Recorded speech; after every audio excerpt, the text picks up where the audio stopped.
name is Jasmine Mazeri, and I am giving the speech of Did You Order a Side of Stress? At least half of the people listening to me right now have some source of stress in their life.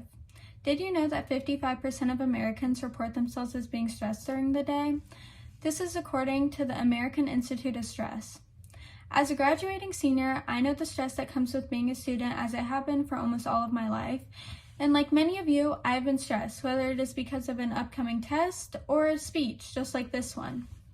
People of all ages and on all circumstances experience stress. Being a student, I have firsthand seen the benefits of finding a proper coping mechanism for me, and especially at a younger age. There are many different types of coping mechanisms, but the most important part is finding the right one for you. If you don't find the right one and invest in yourself in order to find the right one for you, it will make life a lot more of a struggle because you won't have an outlet in order to deal with your stress.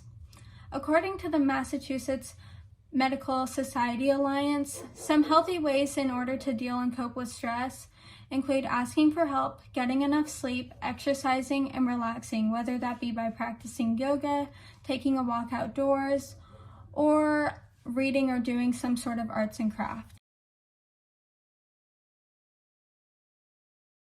The picture I just inserted is a visual representation of the different coping mechanisms that I discussed. Another interesting way to decrease levels of stress that was also tested by Johns Hopkins Medicine is by surprisingly petting a dog. This lowers the cortisol and increases the hormone oxytocin, which is considered a feel-good hormone. Petting my dogs always makes me feel happy when I see their wagging tails and petting their soft fur, and I'm sure if you have a dog or another animal that you can relate to that feeling as well. These things are all proven to calm the brain and relieve the feeling of stress. I urge everyone listening that if you have not yet found a healthy coping way to deal with stress, that you do so, whether it is an everyday thing or just at times of big events. Doing this and investing this time in yourself will be very rewarding, and I guarantee you won't regret it because of the feeling of relief that you will have from the decreased levels of stress.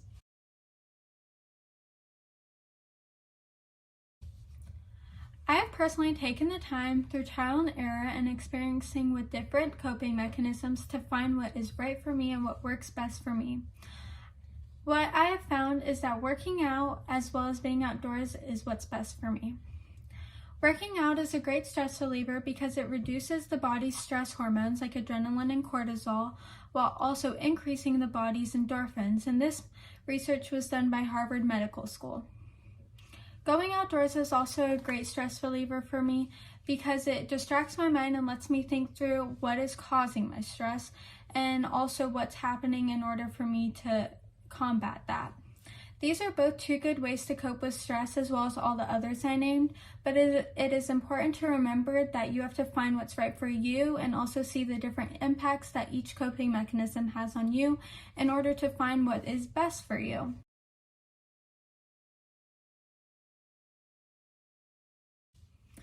It is important to remember that not all coping mechanisms are positive. While there are some great ways to deal with stress, there are also some not so great ways to deal with stress that the Massachusetts Medical Society Alliance has researched. The unhealthy coping habits that they have researched include alcohol and drug usage, irregular eating habits, separating yourself from family and friends, spending too much time on technology, and procrastination. I am sure almost everyone has coped in an unhealthy way, and that is okay as long as you can learn and grow from that and then replace it with a healthy way.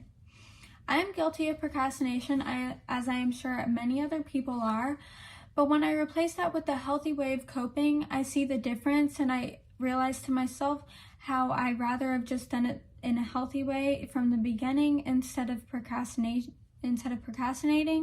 because of the benefits that I see. I highly suggest that if you have ever found yourself coping in an unhealthy way, that it's okay, but to learn and grow as I did and try and encourage yourself to replace that unhealthy way with a healthy way of coping, because you will definitely see a noticeable difference in the production of what you do and how stressed you feel.